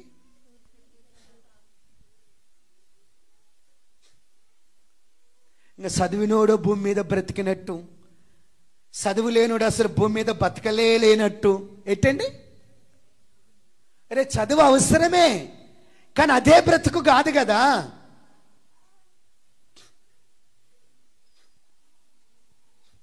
మీకు తెలుసో తెలియదో, గవర్నమెంట్ ఉద్యోగం అన్నది ఒకటే, కానీ గవర్నమెంట్ ఉద్యోగం కంటే కూడా కొంతమంది వ్యాపారస్తులు కానీ, చేతి పని చేసేవాళ్ళు కానీ, ఏదన్నా పనులు చేసేవాళ్ళు కానీ, గవర్నమెంట్ ఉద్యోగస్తులు జీతం ఎంతైతే అంత 3 అంతలు సంపాదిస్తూ ఉన్నారు. ఏంటి 100 రెట్లు సంపాదిస్తూ ఉన్నారంటే ఈయన అంటున్నాడు. అర్థమవుతుందా? వీనికి సర్టిఫికెట్ అవసరం ఉంది, కులం సర్టిఫికేట్ అవసరం, క్యాట్ సర్టిఫికేట్, ఈయనకి సర్టిఫికేట్, ఈ అవసరమా? మాట్లాడండి. అర్థమవుతుందా?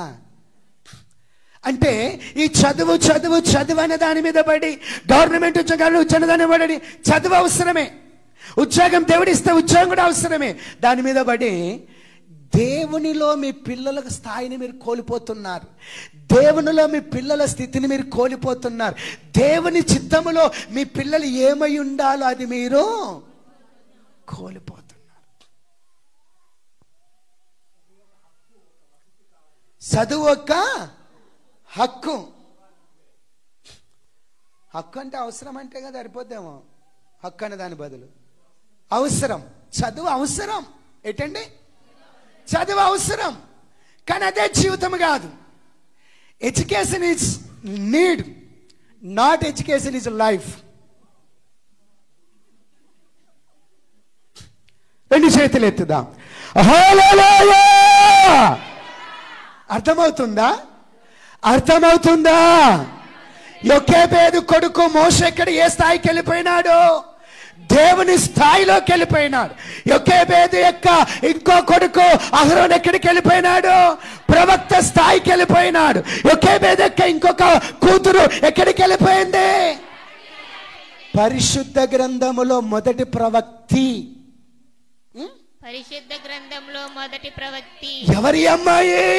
యోకేబేదు బిడ్డ. ఎవరి కూతురు? ఎవరి బిడ్డ? యోకేబేదు బిడ్డ. సంఘములో మీ పిల్లల స్థానం ఎక్కడా? సంఘములో మీ పిల్లల స్థానం ఎక్కడా? ఈ ప్రార్థన గుంపులను చూసి సంబడి మురిచిపోతున్నా. వీళ్ళు చచ్చిపోయిన తర్వాత ప్రార్థన గుంపులు ఎవరో అర్థమవుతుంది భాష. వీళ్ళు చచ్చిపోయిన తర్వాత వాళ్ళ పిల్లల్ని ఒక మిరియాం లాగా పెంచట్లే, వాళ్ళ పిల్లల్ని ఒక అహరోన్ లాగా పెంచట్లే, వాళ్ళ పిల్లల్ని ఒక మోషలాగా. వీళ్ళు చచ్చిపోతే ప్రార్థన ఆగిపోతుంది. అంతే కదా? ఎట్లా ఆగిపోదక్క? అంటే మీకు మాటలు వస్తాయని చెప్పేసి నన్ను తిక్కొని గలిబిల్లు చెప్తారు. ఎట్లా ఆగిపోద్ది చెప్పండి? ఏమన్నా వీళ్ళ పిల్లల్ని మోసలాగా పెంచుతున్నారా యోకేబేదు పెంచినట్టుగా? వీళ్ళ పిల్లలు ఏమైనా అహరోన్ లాగా పెంచుతున్నారా యోకేబేదు పెంచినట్టుగా? వీళ్ళ పిల్లలు ఏమైనా మిరియాము లాగా పెంచుతున్నారా యోకేబేదు పెంచినట్టుగా? పెంచుతున్నారా?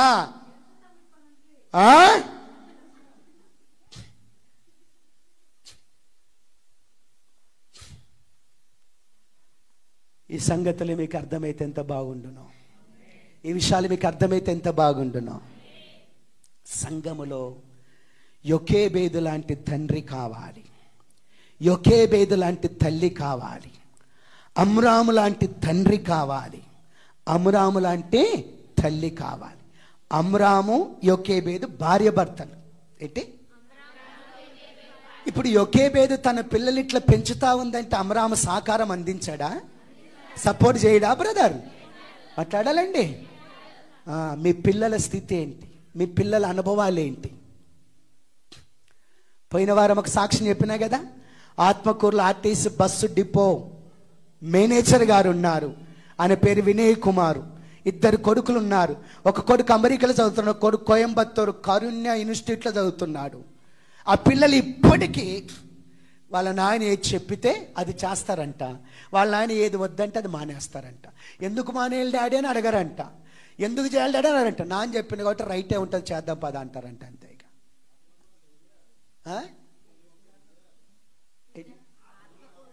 ఆత్మకూరు, ఇది కర్నూలు ఆత్మకూరు, దోర్నాల ఆత్మకూరు. ఎస్, దోర్నాల ఆత్మకూరు. అర్థమవుతుందా? గమనించండి, ఒకసారి గమనించండి. మొన్న ఎవరో ఒక 6 నెలల కిందటో ఎప్పుడో తమిళనాడులో ఒక డాక్టర్ అమ్మాయి ప్రాక్టికల్లో ఉన్నప్పుడు ఎవరో కొంతమంది వెళ్ళి దుండగులు చెరిపి చంపేసినారు కదా. అంటే అప్పుడు దాకా చదివింది కదా అమ్మాయి, ఇక డాక్టర్ వృత్తిలోకి వెళ్ళిపోవాలి కదా. ఇప్పుడు చనిపోయింది. ఆమె డాక్టర్ కోర్స్ ఏమైనా పని చేస్తుందా? మాట్లాడాలండి. ఇంతకు ముందు కూడా ఎవరో పిక్నిక్ వెళ్ళి ఏదో నదిలో చూడడానికి వెళ్ళి సెల్ఫ్ తీసుకుంటుంటే ఇంజనీర్స్ డాక్టర్లు స్టూడెంట్లు అందులో పడి చచ్చిపోయినారు కదా. అప్పుడు వాళ్ళు కూడా చదివినారు కదండి, లక్షలు ఖర్చు పెట్టి. వాళ్ళు చదివిన పనికి వస్తుందా? ఇక్కడ కాకలారం ఉందండి, ఈ మల్దకల్ పక్కల కాకలారం, అదేదేది కాకలారం. కాకలారంలో ఒక పిల్లగాడు మన దగ్గర జాన్ అని ఉండే కదండి ఫస్ట్లో, జాన్ జీప్ జాన్. వాళ్ళ తమ్ముడు అన్ననో ఆ కాలంలో 2000 సంవత్సరంలో డిగ్రీ ఏదో చదువుకున్నాడు, ఉద్యోగం అప్లై చేసినాడు, ఇంటర్వ్యూకి వెళ్ళిపోయినాడు, ఇంటర్వ్యూ చేసి వచ్చినాడు. తర్వాత లెటర్ పంపిస్తామన్నారు వాళ్ళు. ఇంటికి వచ్చిన తర్వాత తండ్రి దేనికో తిట్టినాడు, తిడితే ఉండకుండా వెళ్ళిపోయినాడు. వెళ్ళిపోతే అందరూ అనుకున్నారు కదా, సర్లే నాన్న తిట్టిండు కదా, కోపైనా అటు వెళ్ళింటలే, ఇంకా ఇంటికి వెళ్ళింటాడు, ఇంటికి వాళ్ళ దోస్తు దగ్గరికి వెళ్ళి వస్తాడు అనుకున్నారు. రాలేదు. సమయం గడిచిపోయింది, రాలేదు. ఎక్కువైపోయింది, రాలేదు. బయటికి వెళ్ళి ఎత్తుకులాడుతుంటే అక్కడ కనపడలేదు. గట్లా నడుచుకుంటూ బాయబ్బా. అప్పుడు మీ కొడుకు ఎవరు అంటేనంటే పొలం కాడికి పోయినాడు. పొలం కాడికి పోయి చూస్తే పొలం కాడ పొలాన్ని కొట్టడానికి ఏదో మందు ఉందంట, పురుగుల మందు. దాన్ని తాగినాడు, చచ్చిపోయినాడు. సమాజ్ చేసి ఇంటికి వచ్చిన తర్వాత కాల్ లెటర్ వచ్చింది, నీకు పలానా డిపార్ట్మెంట్లో పలానా చాట జాబ్ వచ్చింది, పలానా తారీఖు వచ్చి జాయిన్ అయిపోయి. ఏమన్నా పనికి వస్తుంది మన చదువు? మాట్లాడాలండి. 2 చేతులు ఎత్తుదా. హల్లెలూయా, హల్లెలూయా. ఒక దైవజనుడు ఏమంటాడంటే, ఒక భక్తుడు ఏమంటాడంటే,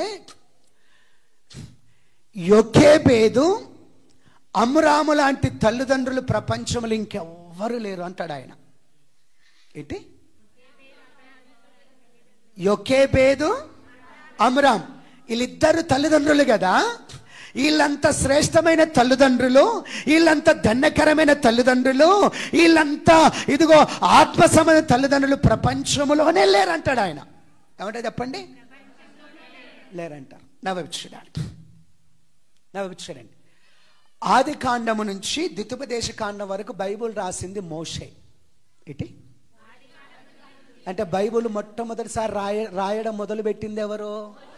ఈ మోషే ఎవరు కొడుకు? అర్థమవుతుందా? నవవిచ్చుడండి. తర్వాత పరిశుద్ధ గ్రంథములో జీవముగల దేవుడని యెహోవాకు మొదటిసారి మందిరం కట్టిన తర్వాత, మందిరం గురించి బెసలేలా టైంలో మాట్లాడినా కదా, చూడండి మీరు కావాలంటే. మందిరం కట్టిన తర్వాత ప్రధాన యాజకుడిగా ఉండి మొట్టమొదటిసారి బలులు అర్పించిన వాడు అహరోను. ఎవరండి? అంటే మొదటి బైబుల్ గ్రంథకర్త ఎవరు? మోషే. మొదటి ప్రవక్త ఎవరు? మోషే. ఏంటి చెప్పండి? మోషే. ఇప్పుడు మొదటి ప్రధాన యాజకుడు ఎవరు? అహరోను. ఎవరు కొడుకు? తర్వాత బైబిల్లో మొదటగా ప్రవక్తి అని పిలువబడినది ఎవరు? ఈ మిరియాము ఎవరు బిడ్డ?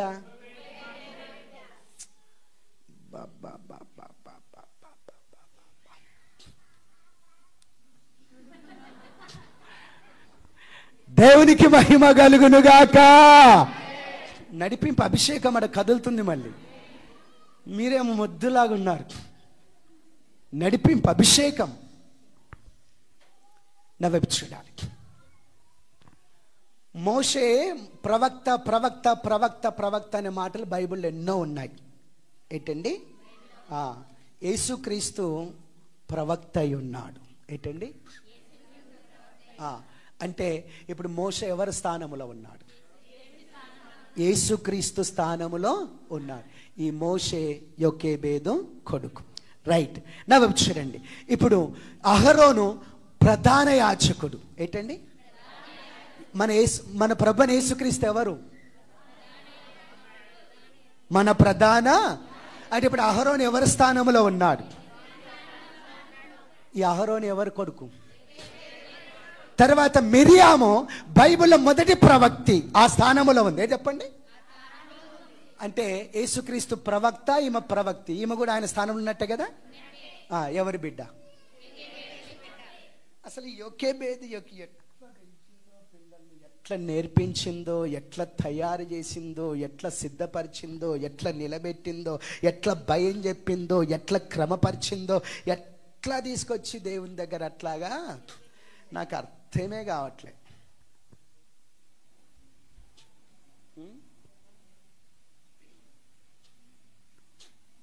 ఏమైనా అర్థమవుతుందా మీకు? మీకు అర్థమవుతుందా? అమ్రాము లాంటి తండ్రివై నీవు ఉండాలి, యోకేబేదు లాంటి తల్లివై ఉండాలి. ప్రభు అయిన యేసుక్రీస్తు పరలోకం నుంచి నీ కొరకు నా కొరకు దిగివచ్చి కల్వరి శిలువలో రక్తము గార్చినాడా? ప్రాణం అర్పించినాడా? నీ కొరకు నాకు కల్వరి శిలువలో నలగదంచబడేనా? వేదన పడేనా? శోధించబడేనా? హింసించబడేనా? అవమానపరచబడేనా? మొఖం మీద ఉమ్మి వేయించుకునేనా? ఎందుకు చేసినాడు అవన్నీ? నీ కొరకు కాదా? నీ కొరకు కాదా? నా కొరకు కాదా? ఎందుకు నా కొరకు చేసిండు? తన రక్తంలో మనల్ని కడగాలనే కదా, మన పాపాలు క్షమించాలనే కదా, మన అపరాధములు క్షమించాలనే కదా. మనము కూడా యోకేబేదు లాంటి మనుషులమై, పాత్రలమై సంఘములు ఉండాలనే కదా. యోకేబేదులాగా నీవు నేను మనమందరం పనిచేస్తే మన పిల్లలు మోషలాగా, అహరోన్లాగా, మిరియాంలాగా తయారవుతారు కదా. అట్లాడారేంటి? అవుతారు కదా. మరి అంతకంటే శ్రేష్టమైన భాగ్యము ఇంకొక తండ్రికి ఎవరికన్నా ఉంటుందా? అంతకంటే శ్రేష్టమైన భాగ్యం ఇంకొక తల్లికి ఎవరికైనా ఉంటుందా? అట్లాడారండి. కాబట్టి యోకేబేదు లాగుందాం. ఎట్లా? అర్థమైందా? బాగుందా? యోకేబేదు అర్థమైందా? యోకేబేదులాగా ఉందాం. చాలా మంది ఈ సంగతిని మర్చిపోయి పిల్లల్ని గాలికి ఇడిచిపెడుతున్నారు. మా మాట వినట్లు, మేము చెప్తున్నట్లు, అట్లా ఇట్లా అట్లా. నువ్వు యోకేబేదు లాంటి తల్లివై ఉండు, నువ్వు అమరాం లాంటి తండ్రివై ఉండు. దేవుడు నీ పిల్లల్ని అట్లా నిలబెట్టడానికి మీకు కృపని ఇస్తాడు, శక్తిని ఇస్తాడు, అభిషేకం, జ్ఞానముని ఇస్తాడు. అందరము లేచి నిలబడదాం. అందరము లేచి నిలబడదాం. Glory glory glory glory glory glory. కళ్ళు మూసుకుంటావా? కళ్ళు మూసుకుంటావా? ప్రభుతో ఏమైనా మాట్లాడతావా? హృదయాన్ని విప్పి ఏమైనా మాట్లాడతావా? మనస్సుని విప్పి ఏమైనా మాట్లాడతావా? ఏం బ్రదర్ ఎవరేం మాట్లాడట్లేదేంటి? ఏం సిస్టర్ ఎవరేం మాట్లాడట్లేదేంటి?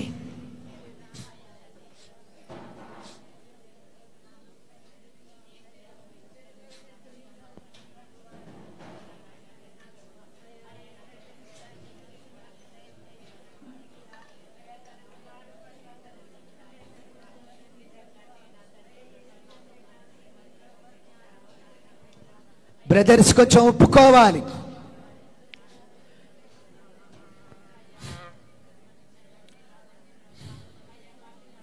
యోకేబేదు లాంటి చురుకైన మనిషివై సంఘములోనే ఉండాలి.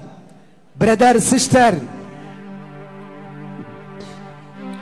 యొకేబేదు లాంటి పిల్లలను శత్రువులకు దొరకకుండగా భద్రముగా దాచిపెట్టగలిగిన తండ్రివై తల్లివై నీవు ఉండాలి.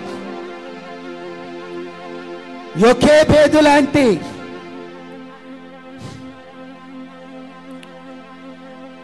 తన పిల్లలను పెద్దవారిని చిన్నవారికి కావలి గాయడానికి నేర్పించే తల్లివై నీవు ఉండాలి. మిరియాముది చిన్న వయస్సు తన తమ్మునికి కావలి కాయడం నేర్పించింది. తన తమ్ముని ప్రాణానికి కావలి కాయడం నేర్పించింది.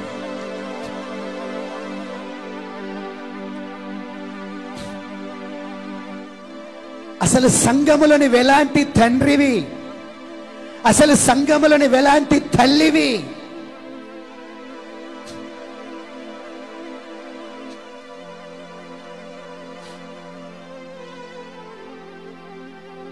కొంచెం యథార్థంగా ఒప్పుకుంటారు. ఒక్క నిమిషం బ్రదర్, బయటున్న వాళ్ళు ప్రార్థనలోకి వచ్చేసి పశ్చాత్తాపపడగలరా, ఒప్పుకొనగలరా, సరి చేసుకునగలరా, క్రమపరుచుకునగలరా? ఇక మీదట యొకేబేదు లాంటి తల్లిలాగా నేను ఉండాలయ్యా. సంఘములో యొకేబేదు లాంటి తండ్రిలాగా నేను ఉండాలయ్యా. యొకేబేదు లాంటి తల్లి మనసు కలిగి ఉండాలయ్యా. యొకేబేదుకు ముగ్గురు పిల్లలు ప్రవక్తలుగా పిలువబడ్డారు. అంటే యేసుక్రీస్తు స్థానములో ఉన్నారు. యొకేబేదుకు ముగ్గురు పిల్లలు ఇశ్రాయేలు సైన్యానికి ముందుగా ఉన్నారు. అంటే ఇదిగో కాపరి స్థానం, యేసుక్రీస్తు స్థానములో ఉన్నారు.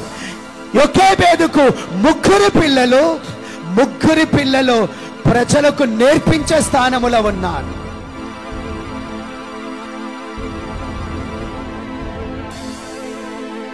ఓ ఫాదర్, పరిశుద్ధాత్ముడా రండి నాయనా, ప్రతి బిడ్డని మీరు దర్శించండి.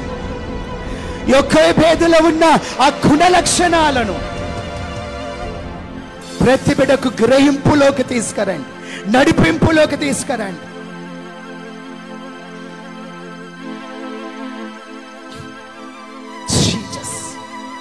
జీసస్ జీసస్ జీసస్ జీసస్ ప్రభువా అబ్రాహాము లాంటి తండ్రిగా ప్రతి కుటుంబ యజమానుడు ఉండాలి. యొకేబేదు లాంటి తల్లిగా ప్రతి కుటుంబ యజమానురాలుగా ఉండాలి. భార్య భర్తలైన వారు అబ్రాహాము వలె, యొకేబేదు వలె సంఘములో పని చేయాలయ్యా, మినిస్ట్రీలో పని చేయాలయ్యా, ప్రజల మధ్యలో పని చేయాలయ్యా, రాజ్యములో పని చేయాలి నాయన.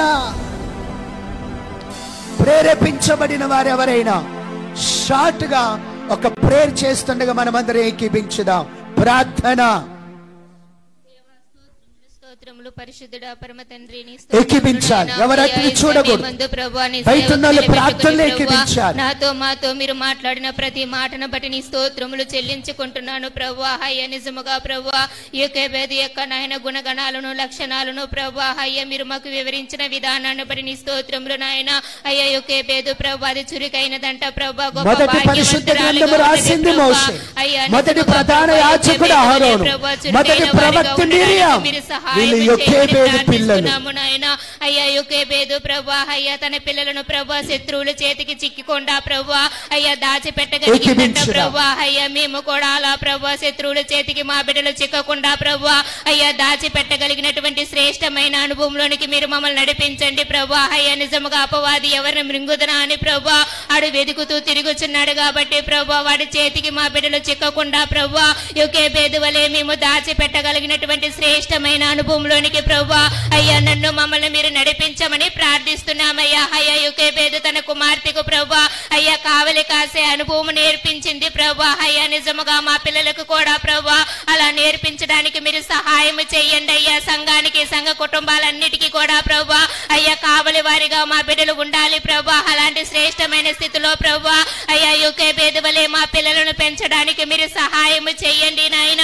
ఈ లోకంలో ఉన్న జ్ఞానము కాదు గాని ప్రభువా ఆత్మ సంబంధమైన జ్ఞానం మా బిడ్డలకి 100 పోసేవారిగా ఉండాలయ్యా. దైవ జ్ఞానముతో పెంచేవారిగా మీరే సహాయం చేయమని ప్రార్థిస్తున్నామయ్యా. అయ్యా నిజముగా యోకేబేదు బిడ్డలు ప్రభా ఎంతో శ్రేష్టమైన స్థితిలో ఉన్నారయ్యా.